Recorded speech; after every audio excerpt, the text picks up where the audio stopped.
Hey, it says live now. That seems good. Promising.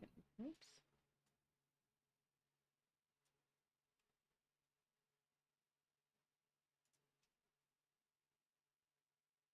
Show notes. Oh.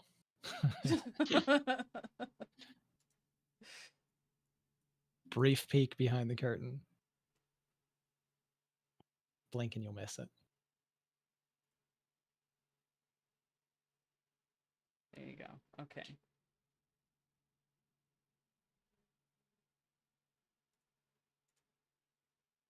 Yep. That's what happens when you don't stream in a while. Also, I forgot. Even when I was when we were doing this consistently, I still haven't changed my setting where the Control C, Control V turns my screen off and on. So that's why we saw the brief show notes. Nice. Incredible.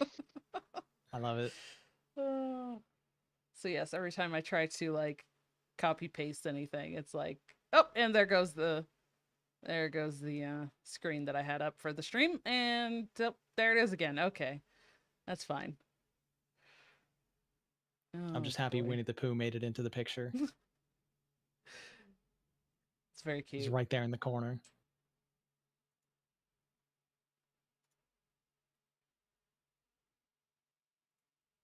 Okay. Oh my gosh. I didn't change the thumbnail on YouTube.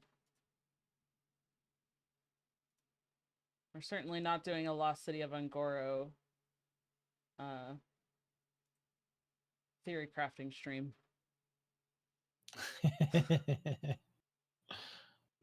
That would be incredible, though. I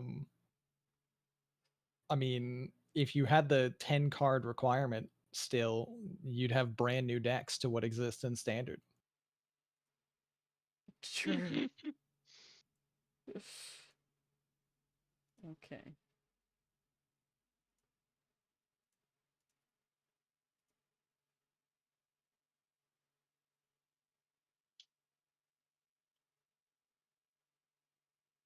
All right. I think we're up and running. I think everything is good. Oh my goodness. All right. Are we ready? Ready? Let's do it. Welcome to episode 77 of the TCCG Roundtable. We're your hosts, dragonrider, DankestDad, and RonMexico. I still remember the intro. Let's go. Hey. It feels like yesterday. Oh my gosh. It's only been about 4 or 5 months. That's we did it. We made it to episode 77. Let's go. 4, 5. Okay. Yeah. Time is an illusion. All right. Don't worry about how long it's been. Just worry about right now. That's right. And right now we're back. Yep. That's back right. From the store. We got that milk. And, yeah, we're ready to talk some card games. I went out to get some cigarettes. You thought I wasn't coming back, did you? But I'm back.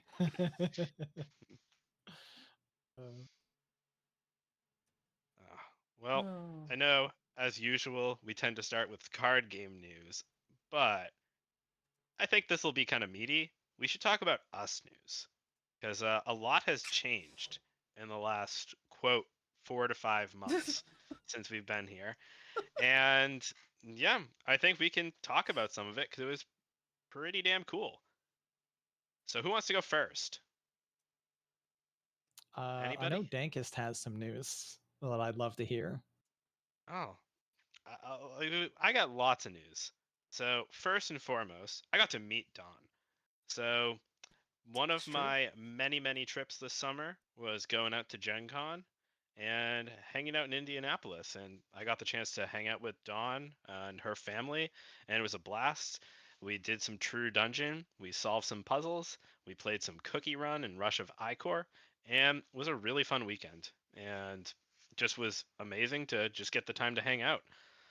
Otherwise, speaking of Rush of Icor, I've been trying out that game. Got to win this handy dandy ginormous card Ooh, over nice. at the regional. And yeah, I've been having a blast with that. Been, of course, playing my universes. And outside of the card games, I got a new job. I have gone nonprofit, but still doing data work, and it's been really fun. And also got to see a concert recently. Went to Florida to see My Chemical Romance and Evanescence, and that was a sick show. Hell yeah. And I've got a nephew, my second nephew, fifth niece or nephew, due imminently this weekend, and we got the whole family in town with my sister-in-law to support her there and welcome the new member of the family. So super exciting, very, very busy life. And I miss so many things in there, but that's all right because you guys should be able to talk about your stuff too. So, Don, why don't you go ahead? Because, Oh gosh. believe it or not, there was a Star Wars Unlimited event that we haven't talked about since you've done it. So, that's a good Yeah. place to start, right? Yeah, the Star Wars Unlimited Galactic Championships, which is basically the world championships, that was held in Vegas at the end of July, the weekend right before Gen Con.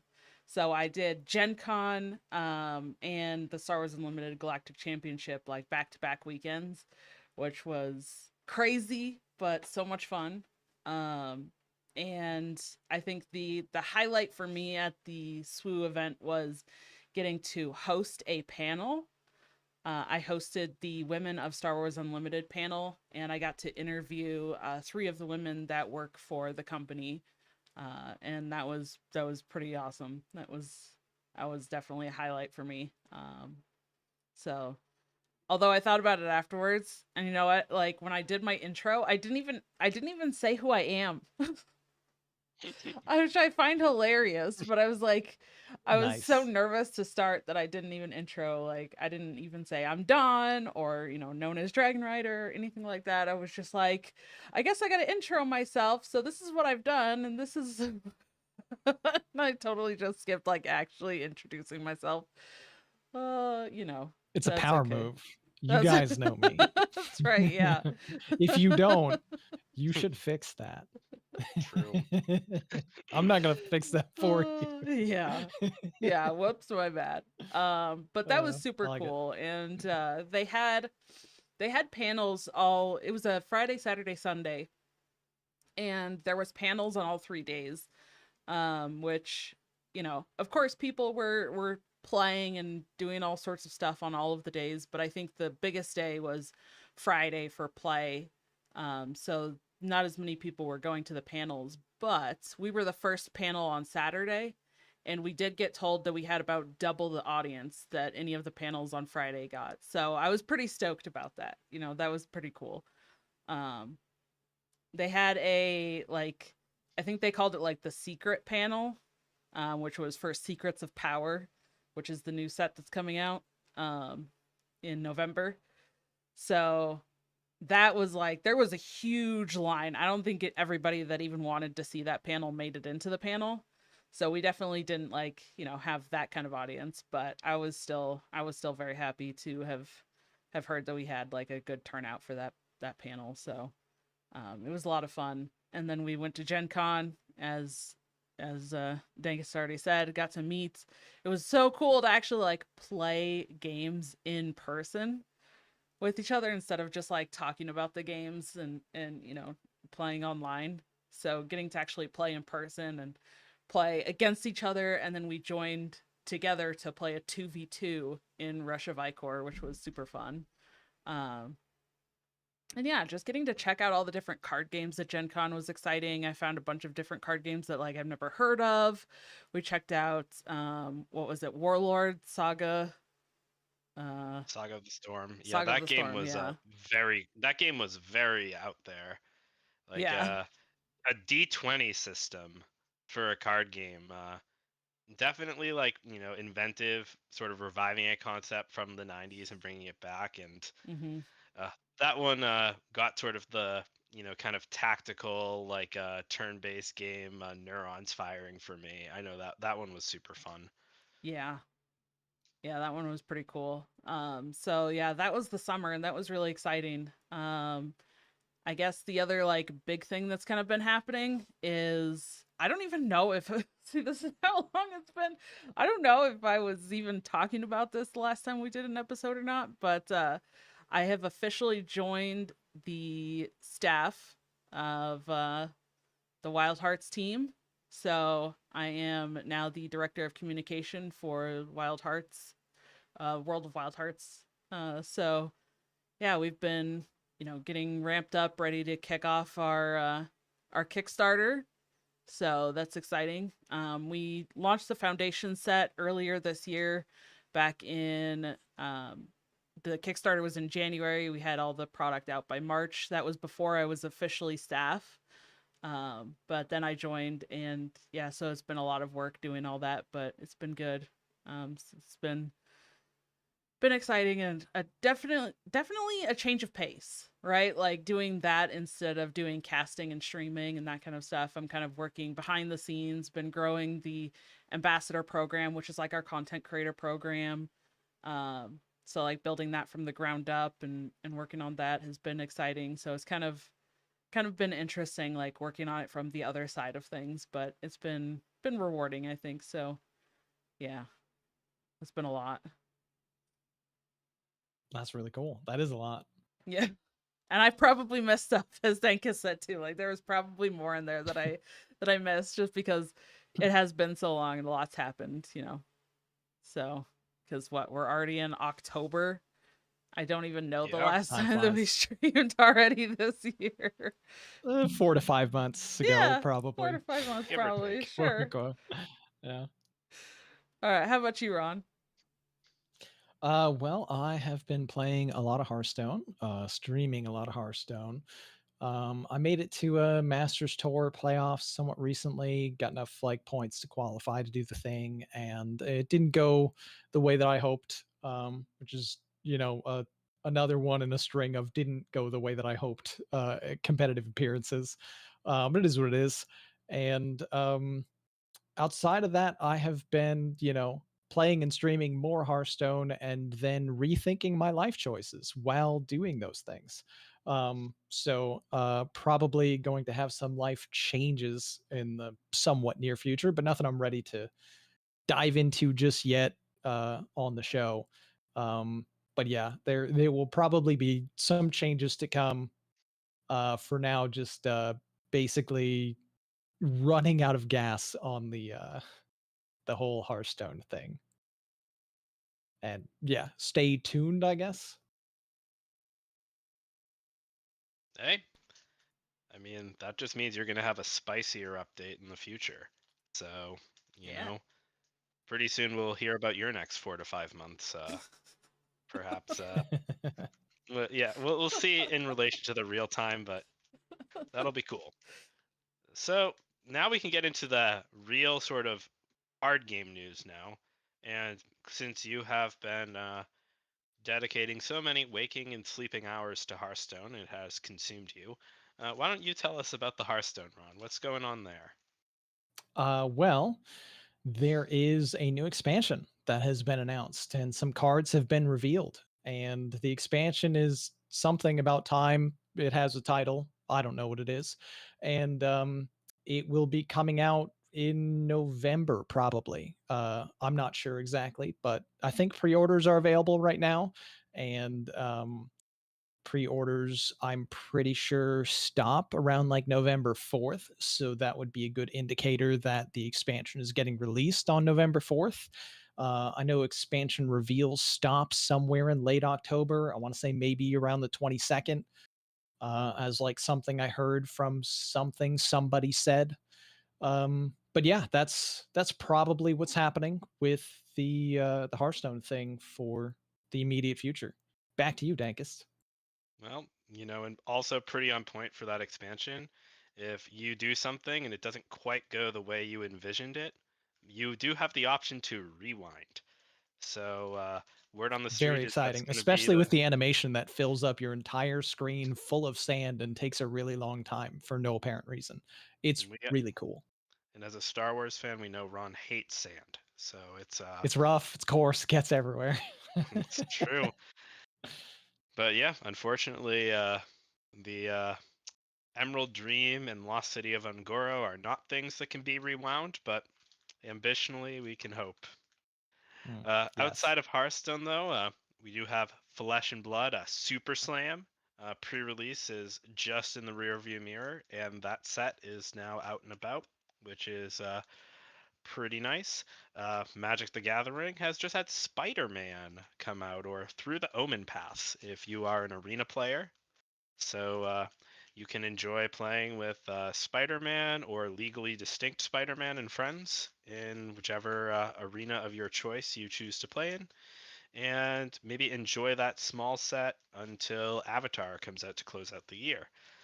Pokemon, we just had the Pittsburgh Regional in the rear view. Shout out to one of my real life friends, Alex, who got to go out to the regional and day 2 on his first ever TCG event, which is pretty sweet. So good job to him. Cool event. And yeah, there's also a pretty hype Riot card game that is coming out at the end of the month. Riftbound. You may have heard of it. So that will be something to keep an eye out for as we go on. And Universes, Atlanta Regional going on right now. Friends are playing there. And Guilty Gear is the new set on the horizon for that. So 85 cards, very small, but packs a lot of punch. So I think Universes is going to get a long overdue shakeup from those cards. Dawn, why don't you tell us about Star Wars and Wild Hearts, since I think those are kind of where your expertise lies these days. I think I've heard something That's about right. that. Yeah. Yeah. Just a little bit. Just a little bit. Yeah, so Star Wars Unlimited has a new set coming out, Secrets of Power, that I mentioned a little bit ago. That's coming out November 7th. So that's pretty exciting. I love the third set of the year personally because it always comes out like early to mid-November, which is right before my birthday. So I'm always like, yay. I mean, I say always, which has been 1 year already, but this is year 2. So, always excited. And I'm just going to continue saying things that these fine gentlemen are going to turn into memes and running gags for the rest of the show, because that's what I do. And then I laugh at Listen, myself. if it's only and happened great. one time and you had that reaction one time, you've always done it. It's That's true. just Always. it's In 4 literally or 5 factual. 4 And or if it 5 happens the months from second now, time you no do one it will again, remember. you've always done it. That is purely factual. There are no lies here. True. I support it. I support it wholeheartedly. I love it. I miss you guys. This is fantastic. Yeah, so I did get to actually do 3 card reveals for the set during the first week of card reveals, which are already underway. So that was exciting. And yeah, I guess I'll say that there is a new oh no, I forget the title, but it's kind of like the community manager, I think is what the title is, because now some companies are changing that title. But the community manager for Star Wars, Jack Brommel, he was part of I believe it was the Golden Dice podcast. Is now the community manager for Star Wars, so he's been doing a fantastic job. Which is really cool to see, like, somebody come from the community and then work on the game and the community and that type of stuff. So yeah, he's been doing a fantastic job. And I think this time around they tried to give people card reveals that like kind of work together. So like all 3 of my cards had restore effects on them. So it was kind of cool to like be able to kind of talk about that, as I did the reveals. And then, yeah, for Wild Hearts, we have I mentioned this already, but the Kickstarter for the Series 0 launch is set for October 14th. So we are really in a kind of like, the big push to get followers for the campaign, to, get everything set and going for that. So, definitely would love if people check that out and help support that. But that's coming very, very soon. We're doing a bunch of like live streams, daily live streams and stuff for the show, or for the campaign, really, to kind of kick it off. So that's exciting. And then we also have been doing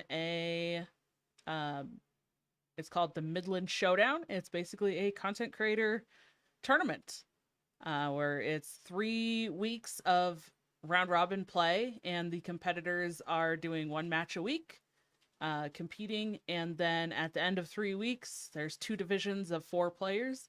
Then the kind of results will be calculated for who is the top player in each of the 2 divisions, and then those 2 players will face off against each other in a like finals match, to crown an ultimate winner. So everyone's kind of like streaming and or recording their points of view for that, and playing Wild Hearts, which is really cool to see. And it's something that, who knows, for 4 to 5 months I could have been working on this, building this up. So Yeah. it's exciting to see it actually happening. You're also pretty abstract about this too, because you also are playing in said showdown.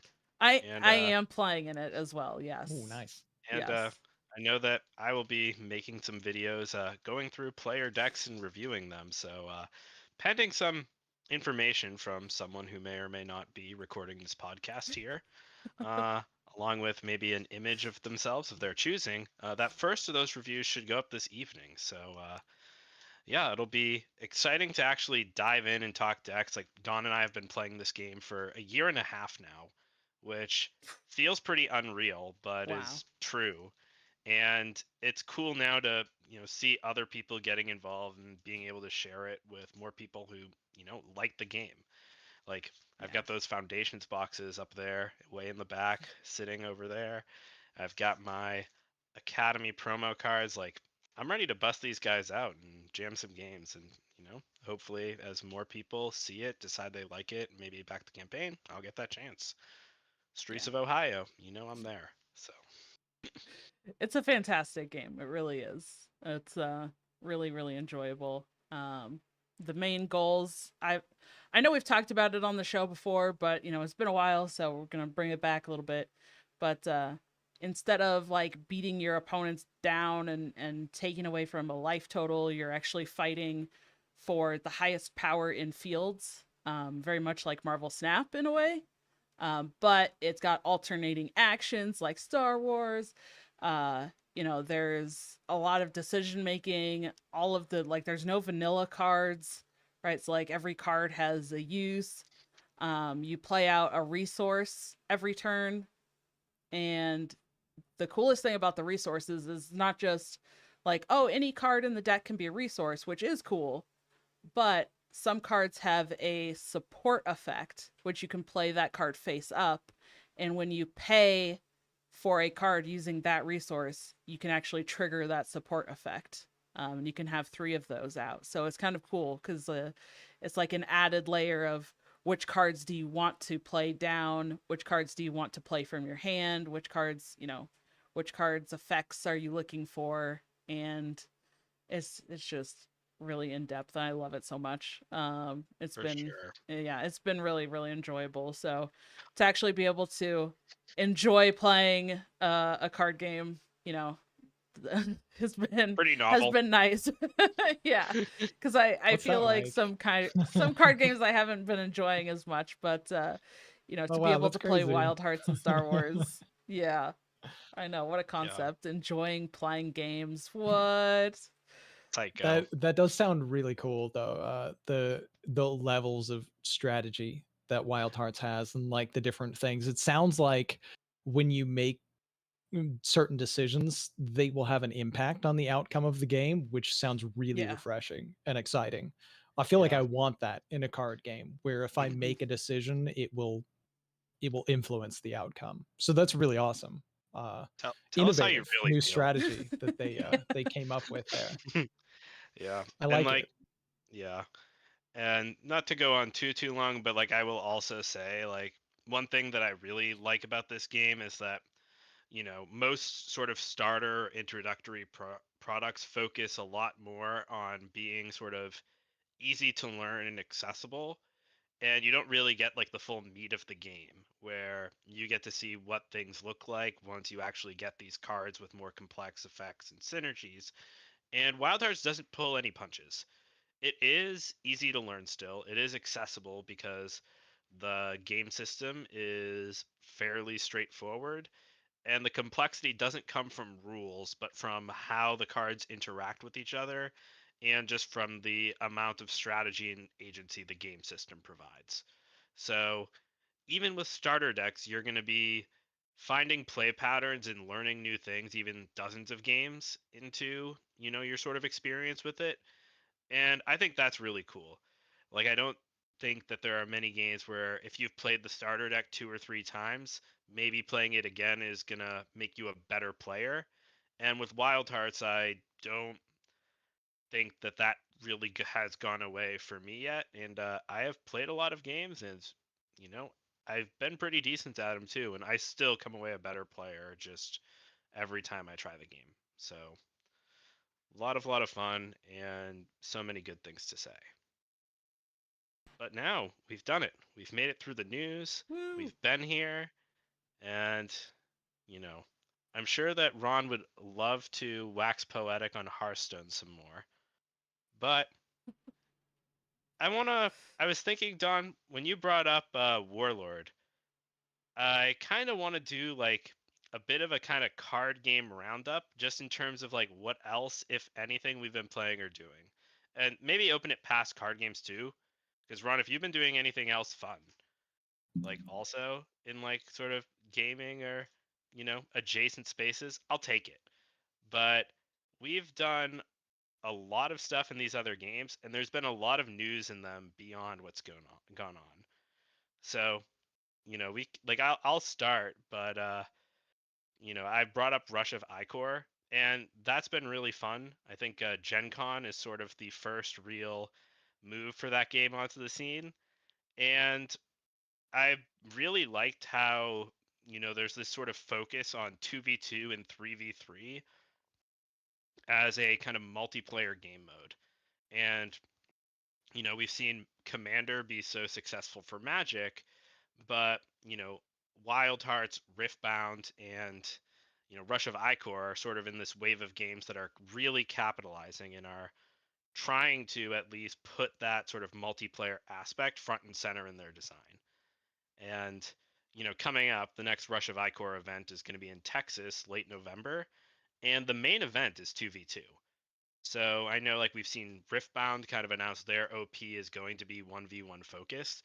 And just to see like a big game say, hey, we have some 1v1, and that's what I played in Columbus, but 2v2 and 3v3 are going to get their moments in the spotlight as well because, they're just as important. I think that's awesome and a pretty big deal. Like I would love to see, Magic does it with Command Fest a bit, but maybe like Star Wars Unlimited do like a Twin Sun showcase event, or Riftbound really do something to sort of celebrate the 4-player aspect. Like I think that would be neat. So something I'm keeping an eye on for sure. Yeah. That does remind me, Star Wars Unlimited for this new, well, it's season 1 of the competitive play. Before, the first like year was season 0. So now they've announced season 1. They have added in draft as a format. Yeah. So you have to actually play draft and the premiere, which is the constructed format for competitive for this year. So that's kind of exciting. I know Magic has kind of done that for a while, right? Where they've had like a couple different formats that you play in some of those really big tournaments and stuff. which even as a viewer, I think is really cool to watch and see like how people, the best players are good at multiple different formats and not just, one single format. And especially with something like draft or, 2v2 or, a 4-player game like multiplayer games, um, the strategies that you have to use are different than just like a 1v1 constructed. So to see these games implementing more and more formats and like stretching the strategies that you use and changing that up and implementing that, especially implementing it into the competitive system, I think is so cool to see. So yeah, that's what you said reminded me of that, even though, they're not doing Twin Suns, it's draft, but it's still really cool to see them do that.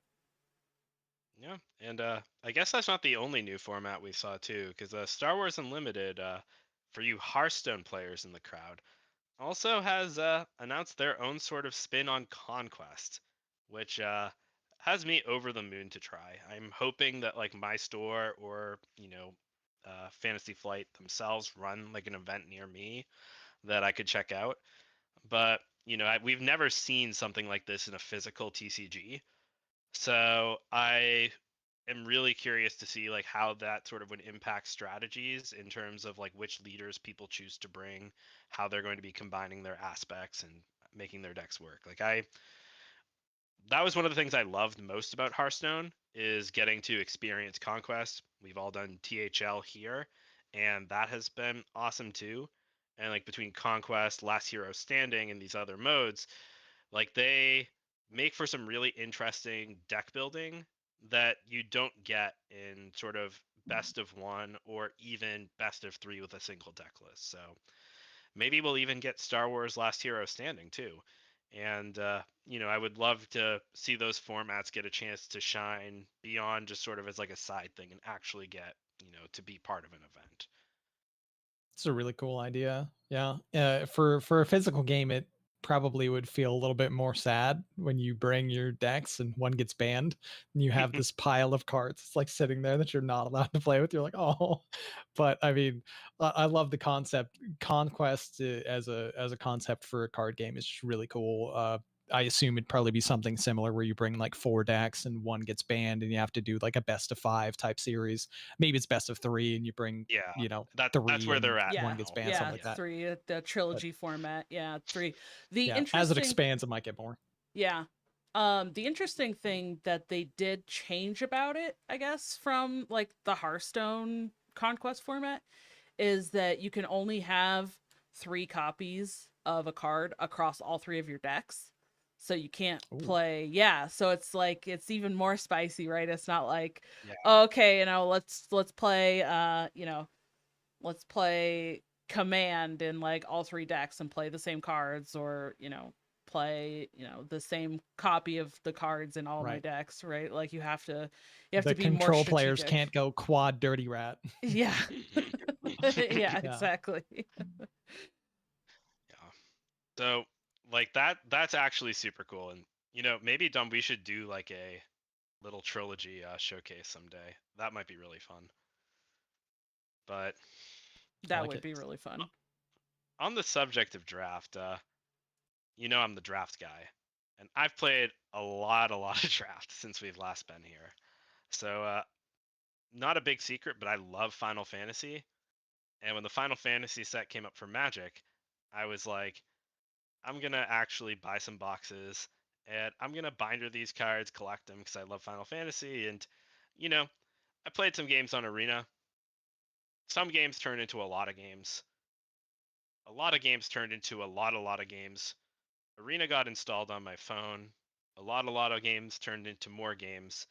And next thing you know, I'm staring at an Arena Open qualification for day 2 because I climbed to like top 200 on the leaderboard for draft. Nice. And uh, like it was so fun. I just wish I could have played even more than I did. And I got to actually play physically with the boxes I bought and draft with some of my wife's cousins and family, and that was also amazing. And I found a local draft group that I draft with on Fridays here in Columbus. I have a cube group that I play with sometimes on Wednesdays. And I even built my own cube for universes, which should be something I talk about later. But that game also turns out benefits greatly from having like a fun draft format, and that might be the way to go. But I've done like hundreds of drafts this year, and still fun, still can't get enough. And I just wish that more like more digital card games at least really could like get on the draft train in the same way. And we had Chrono uh, on here a long time ago, and they have draft now in their alpha and are inching toward that beta release, and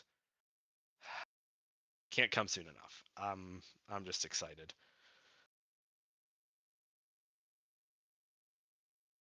And trying to think, Alestral's very minor one, but Mr. Ridiculous Hat now is their community manager, which is pretty cool. So good for him, good for them. I have not been like the biggest Yu-Gi-Oh fan, so like that sort of game hasn't floated my boat. But if you like it, know it's in good hands. And there was this other game we played, Dawn, a certain Cookie Run. How about that one? Yeah, that one is so interesting to me. It is probably the most like simple and straightforward card game that I've played, but it's got like this fun like addictive aspect to it still. And I don't know if it's just like because I love card games so much that it's just like it's card game. I got to play it. But, it's so simple. It's so simple. It's so easy that even people who aren't into card games, can get into it. And I feel like it's got like the cute art, right, that attracts people. It's got the simplicity. So it's really interesting. The really interesting thing is that it released in was Japan, I believe. First. Japan or Korea? I'd actually have to check that one. Yeah. And they are much farther ahead in their releases. So it's not like, not like simultaneous worldwide releases. But it's now here in like the US and North America. And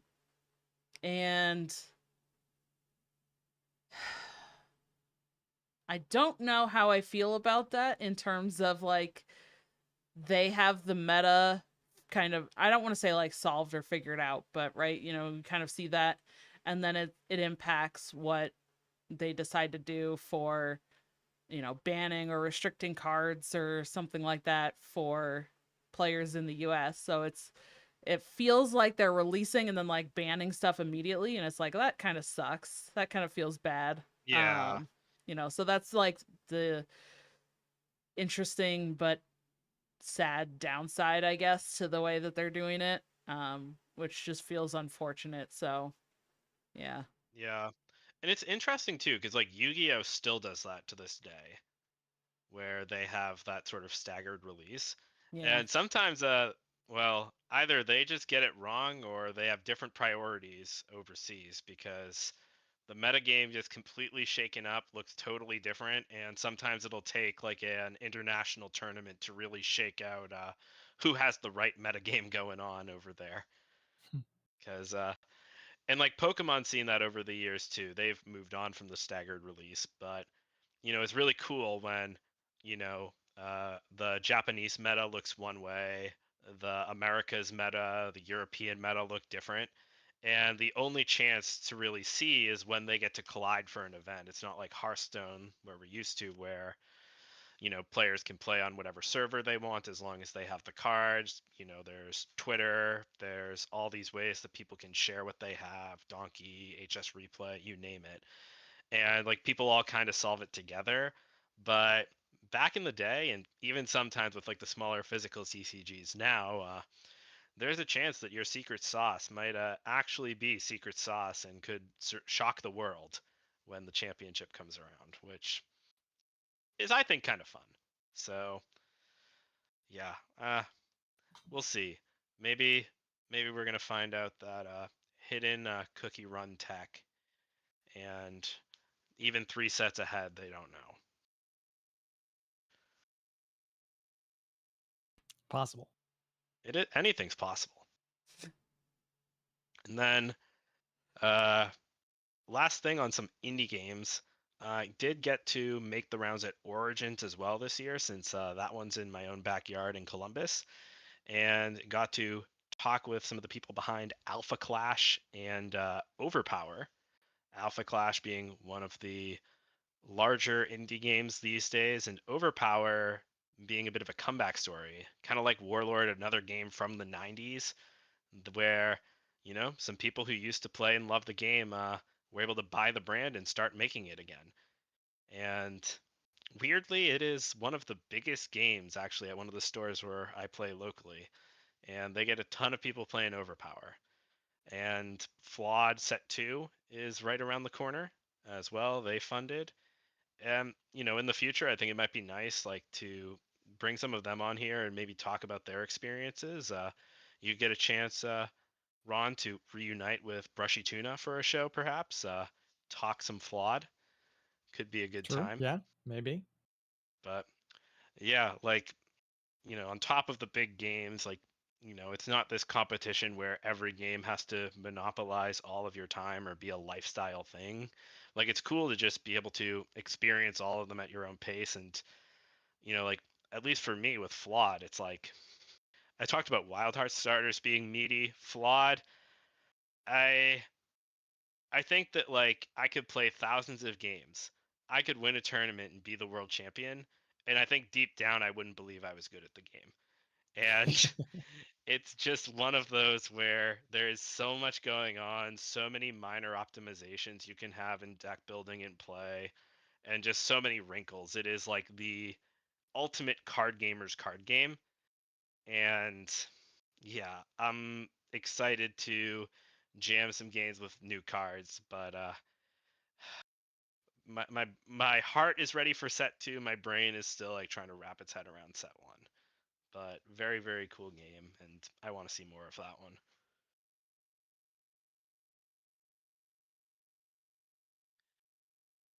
Well, the sullen silence I'll take as a complete rebuke of what I said.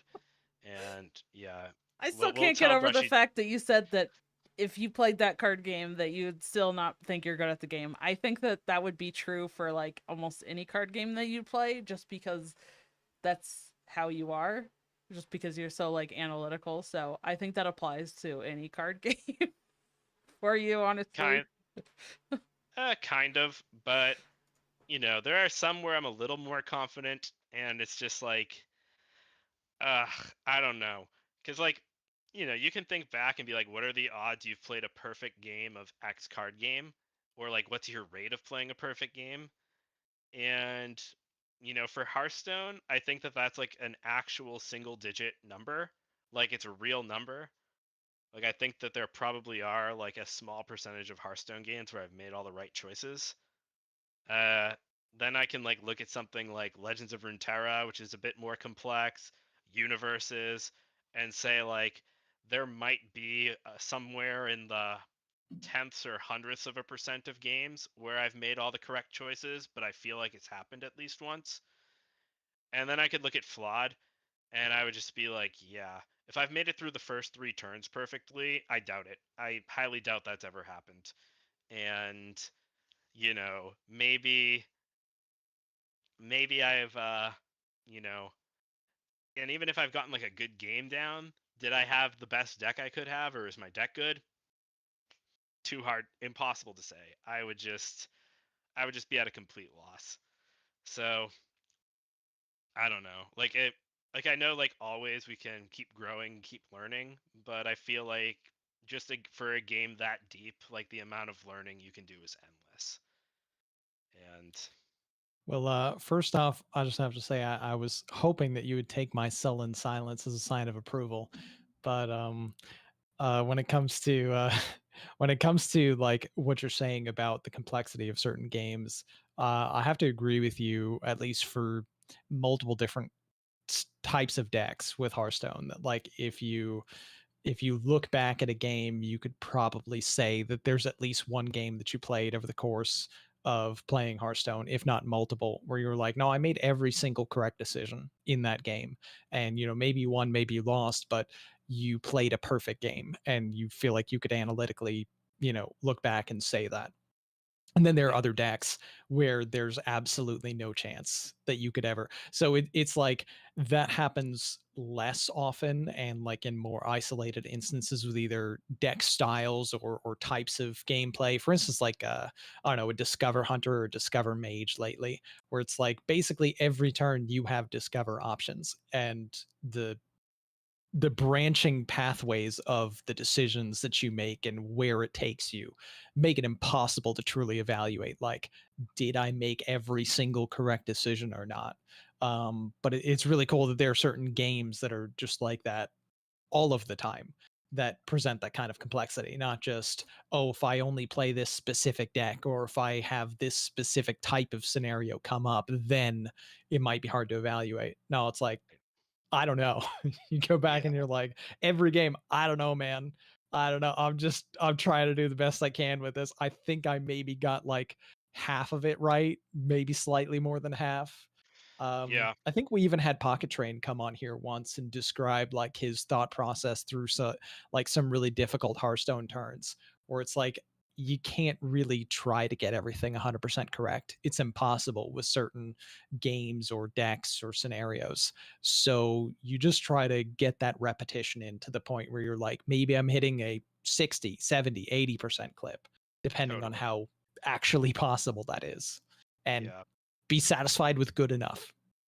yeah. And like, our good friend Nails, that's one he's always very interested in too.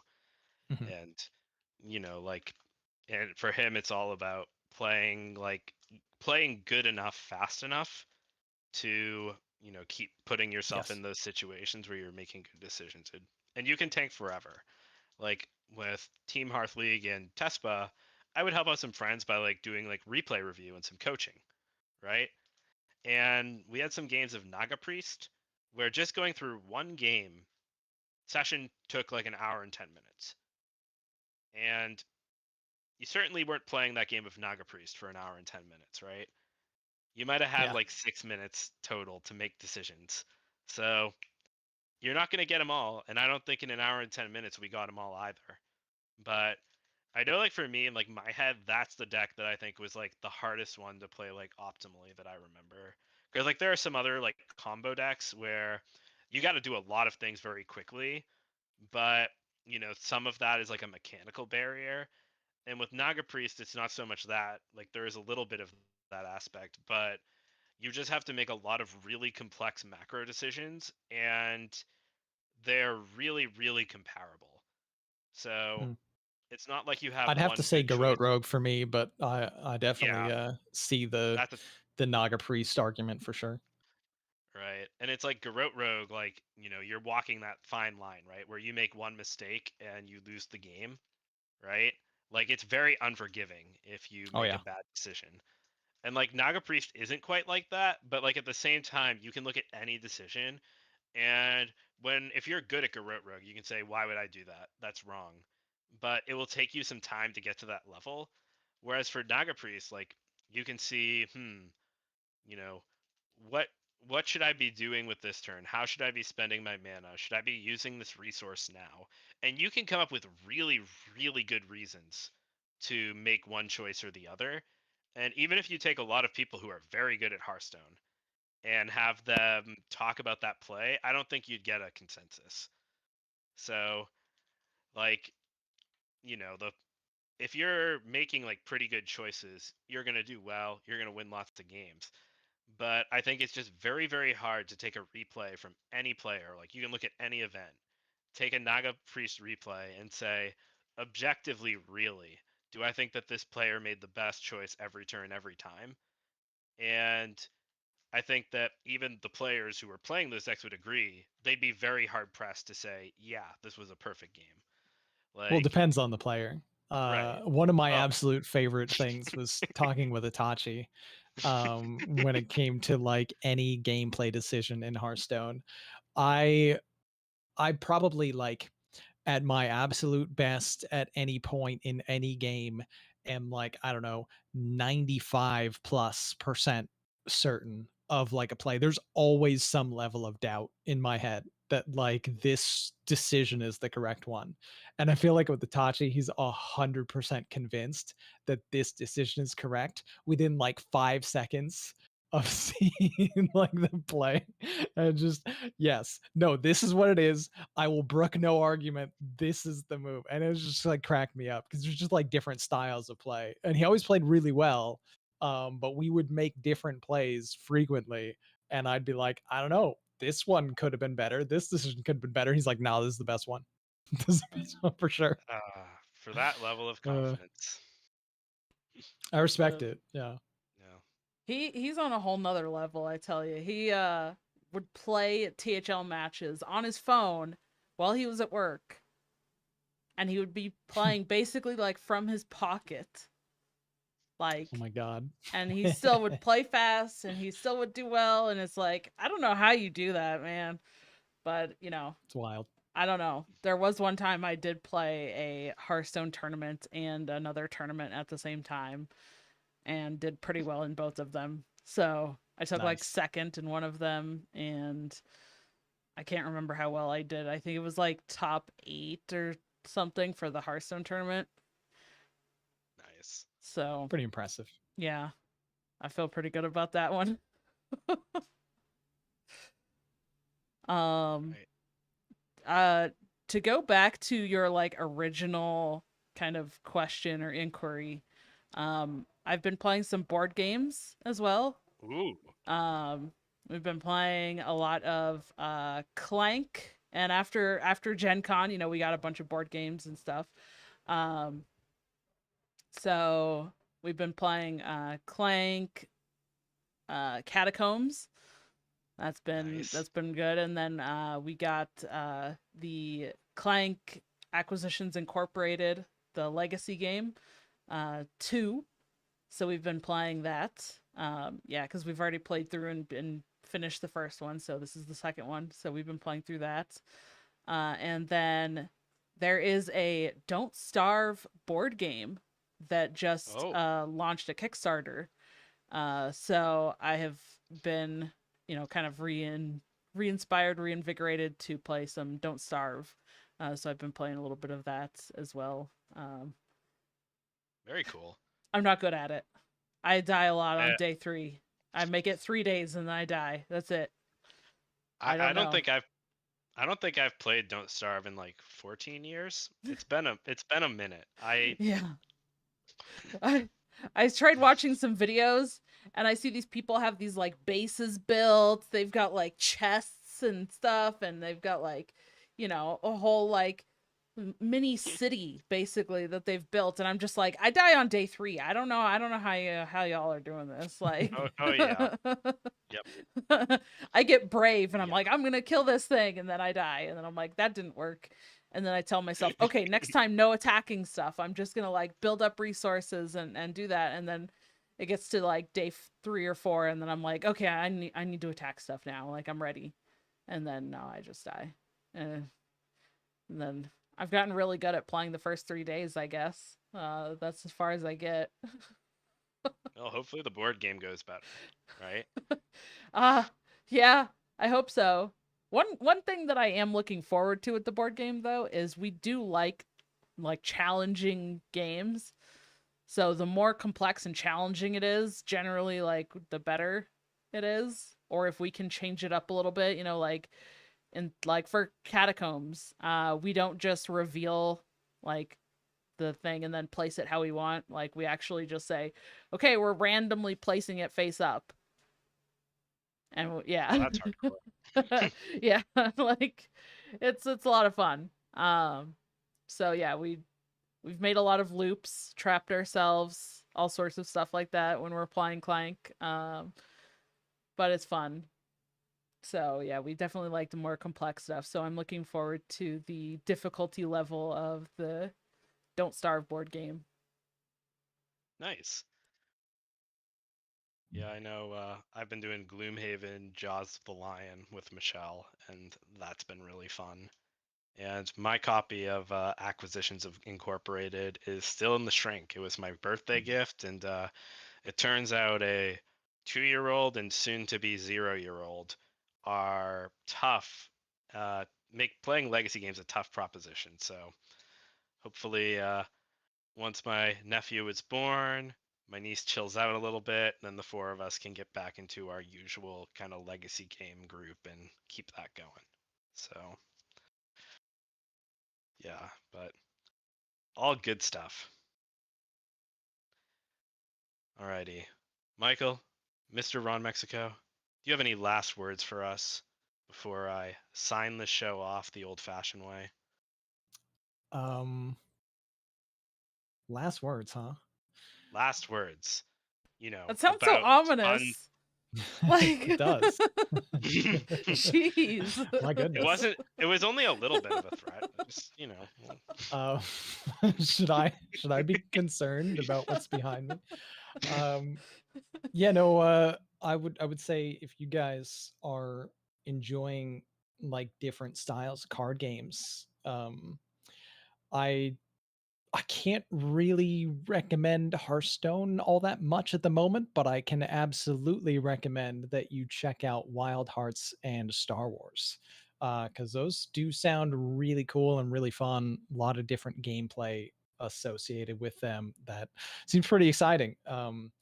If you're not in too deep in a particular game that you spend all your time on and have some free time to dedicate towards something like that and you want to explore some other things, I think it's a really great idea to dive into some of the things that they have to offer, especially Wild Hearts, since for me personally, I played a little bit of it. This was a while ago, but I did really enjoy the experience from the couple, maybe 2 or 3 games that I played, and I could already see like the complexity that developed there and the way that you could take the game that would be like really interesting and fun to play. So I would recommend it even with minimal gameplay myself. The potential is easy to see just from like the first game that you dive into. So if you're looking for a new game, number one on the list, I would say Wild Heart. Check it out. Sweet. And yeah, I'm sure you made somebody's day with that endorsement. And, I can tell you mean I'm it. still So, nervously checking behind me. Something's gonna happen. He said last words. I so don't know. I hope they were remember, good. I just tangentially threatened Ron. He endorses Wild Hearts. Don't read into it too much. But anyway, here we go. Thank you for joining us this week. And if you or someone you know would be interested in joining us, please reach out to us. You can email us at tccgroundtable@protonmail.com. Follow us on Twitter at Twitter or X or whatever.com/tccgroundtable. Use our top pinned tweet for a link to our Discord, or use the link description in the show notes, which you can check out here at discord.gg/fm4ccghwy. Boom, we're reading it this week. He's You not also can repeating check. that. Hope you wrote that down. Nope, FM4 FCCGHWY. One more time for you in the crowd. You can also check out the video version at youtube.com/c/dragonrider TCCG and everywhere you can find audio podcast. Spotify, how I like to listen to my podcast, so maybe look there too. Apple Podcasts, whatever other ones there are, I don't know. Ink Gaming affiliate, that's us. So you can support us directly by using our link.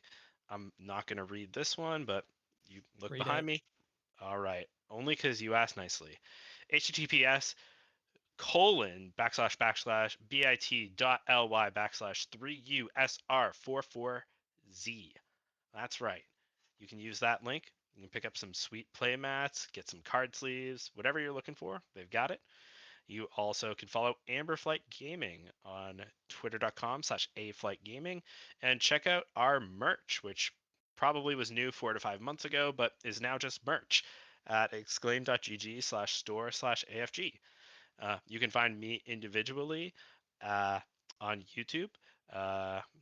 Look for DankestDad on there. You can check out my videos. You can occasionally find me on Twitch and, of course, on the streets of Ohio. Ron, where can we find you? Well, you can find me on Twitter at Ron_HS, and you can catch me streaming probably standard Hearthstone Monday through Friday around 7 p.m. Eastern at RonMexico HS for now. Yeah, and dragonrider, how about yourself? You can find me on Twitter or X. I'm trying to adjust to saying X, but it still sounds so weird. Won't do it. I'll never do it. Don't do it. Keep calling it Twitter forever. I forgot to mention as well when we were talking about it earlier. For those who are watching live or checking this out, like, you know, over this weekend, doing a giveaway as well on X. So the post is on my X page, and you can find it for the requirements are to repost it, to follow the Wild Hearts Kickstarter campaign, and leave a comment what your favorite thing about trading card games is. And I'm giving away some Steam gift cards. So yeah, pretty sweet there. So, you know, if you're also like me and maybe want to play some Don't Starve or something, there's a, you know, there's a chance to get the game if you don't have it. So I swear I die a little inside every time I hear one of you guys say X. I know. It's still so weird. It's still so weird. I guess you can find me on Blue Sky too. Kind of forgot, Ooh, but that's where there I you am go. these days. So Yeah, there you go. I'm trying to get back to using social media because I kind of wasn't for a little while. So I'm trying to get back to using a little bit more. So you can find me there, Donnie DK, DAWNIEDK, or you can follow me on Twitch and YouTube, both dragonrider TCCG. all right. See, we're in perfect form. That was just like every other outro we've ever done. Nailed Good it. job, everybody. So, thank you all for watching, and we'll see you at the round table.